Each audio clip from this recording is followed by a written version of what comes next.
அஸ்ஸலாமு அலைக்கும் வரஹ்மத்துல்லாஹி வபரகாத்துஹு. கண்ணியத்திற்குரிய சகோதர பெரியோர்களே, நல்லோர்களே, நம்முடைய வாழ்வு வளம் பெற வேண்டும் என்பதற்காகவும் மறுமை வாழ்வு சீர்பெற வேண்டும் என்பதற்காகவும் நமது உயிரினும் மேலான முஹம்மதுன் ஸல்லல்லாஹு அலைஹி வஸல்லம் அவர்கள் பல்வேறு துஆக்களை, பல்வேறு தஸ்பீஹாத்துகளை நம்மவர்களுக்கு கற்றுக் கொடுத்திருக்கிறார்கள்.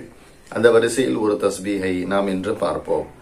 கபீசா ரதியல்லாஹு அன்ஹு என்று சொல்லப்படுகிற ஒரு சஹாபி அவர்கள் சொல்வார்கள், நான் பெருமானார் ஸல்லல்லாஹு அலைஹி வஸல்லம் அவர்களின் சமூகம் வந்தபோது எதற்காக வந்திருக்கிறாய் என்று பெருமானார் என்னிடத்தில் கேட்டார்கள். அதற்கு நான் சொன்னேன், என்னுடைய எலும்புகளெல்லாம் பலவீனமாகிவிட்டது யா ரசூலல்லாஹ். அதாவது நான் ஒரு வயோதிக நிலையை அடைந்து விட்டேன். அல்லாஹ் எனக்கு பலனளிக்கக்கூடிய ஏதாவது ஒன்றை தங்களிடமிருந்து கற்றுக்கொள்ள நான் வந்திருக்கிறேன் நாயகமே என்று சொன்னார். அதுக்கு ஸல்லல்லாஹு அலைஹி வஸல்லம் சொன்னாங்க, நீங்க வரக்கூடிய வழியில எந்த மரம், கல், மலைகளை கடந்து வந்தீரோ அவைகளெல்லாம் உங்களுடைய பாவ மன்னிப்புக்கு துஆ செய்தன என்று சொன்னார்கள். நீங்கள் வரக்கூடிய வழியில கல்லு, மலை எல்லாம் கலந்து வந்திருப்பீங்கல்ல, அதுவெல்லாம் உங்களுடைய பாவங்களை மன்னிக்க வேண்டும் என்று துஆ செய்தது என்றார்கள். எவ்வளவு பெரிய விஷயம். பிறகு சொன்னாங்க, ஃபஜ்ர் தொழுகைக்கு பிறகு 3 தடவை சுபஹானல்லாஹில் அலீமி வபிஹம்திஹி, சுபஹானல்லாஹில் அலீமி வபிஹம்திஹி, சுபஹானல்லாஹில் அலீமி வபிஹம்திஹி என்று 3 தடவை ஓதிக்கொள். அதன் மூலம் என்ன நடக்கும் தெரியுமா? பார்வை குருடாகி விடுவது, வாதம், குஷ்டம் போன்ற கொடிய நோய்களிலிருந்து நீங்கள் பாதுகாப்பு பெறுவீர்கள். கபீசா இந்த துஆவை ஓதிக்கொண்டு, அதாவது இந்த தஸ்பீஹை 3 விடுத்தம் சொல்லிக்கொண்டு இந்த துஆவையும் ஓதிக்கொள் என்று சொன்னார்கள். அது என்ன துஆ? அந்த துஆவை நாம தெரிஞ்சுக்கணும் இல்லையா? ஸல்லல்லாஹு அலைஹி வஸல்லம் அவர்கள் சொல்லித் தருகிற ஒவ்வொன்றுமே அற்புதமானது, ஆச்சரியமானது, இறையருளை கொண்டு வரக்கூடியது.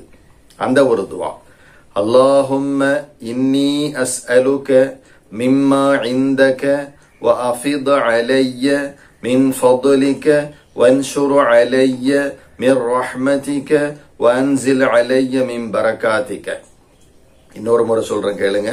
அல்லாஹும்ம இன்னி அஸ்அலுக மிம்மா இந்தக வ அஃபித் அலைய மின் ஃபضلிக வன்ஷுர் அலைய மின் ரஹ்மதிக வன்சில் அலைய மின் பரகாதிக. இன்னொரு முறை சொல்றேன் கேளுங்க. அல்லாஹும்ம இன்னி அஸ்அலுக மிம்மா இந்தக வ அஃபித் அலைய மின் ஃபضلிக வன்ஷுர் அலைய மின் ரஹ்மதிக வன்சில் அலைய மின் பரகாதிக. இந்த துஆவையும் ஒரு தடவை ஓதிக்கொள்ள வேண்டும். இதனுடைய பொருள் தெரிந்து கொள்ளலாமா? யா அல்லாஹ், நான் உன்னிடத்தில் உள்ளத்திலிருந்து உன்னிடம் கேட்கிறேன். சும்மா நாவினால கேட்கல, உள்ளத்திலிருந்து கேட்கிறேன். யா அல்லாஹ், உனது கருணையை என் மீது நீ பொழியச் செய்வாயாக, என் மீது உன் அருள் கொடையை பரப்புவாயாக, என் மீது உனது பரக்கத்துகளை இறக்கி வைப்பாயாக என்பது இந்த துஆவின் பொருள். எனவே கண்ணியத்திற்குரிய நல்லோர்களே, சுபஹானல்லாஹில் அலீமி வபிஹம்திஹி என்று ஃபஜ்ர் தொழுகைக்கு பிறகு 3 விடுத்தம் ஓதுவதற்கு பெரிய நேரம் ஆவது கிடையாது. இதை 3 தடவை சொல்லிட்டு இப்ப சொன்ன அந்த துஆவை நீங்கள் ஒரு தடவை சொல்லிக்கொண்டால், ஸல்லல்லாஹு அலைஹி வஸல்லம் சொல்றாங்க, நாம் திடீரென்று குருடாகி போவது, வாதம் வருவது, குஷ்டம் ஏற்படுவது, இது போன்ற கொடிய நோயிலிருந்து நமக்கு பாதுகாப்பு கிடைக்கிறது என்றார்கள். கண்ணியத்திற்குரிய நல்லோர்களே, தவறாது ஓதுங்கள். அடியேனையும் துஆவில் நினைவு கொள்ளுங்கள். வாஹிரு தஅவானா அனில் ஹம்துலில்லாஹி ரப்பில் ஆலமீன்.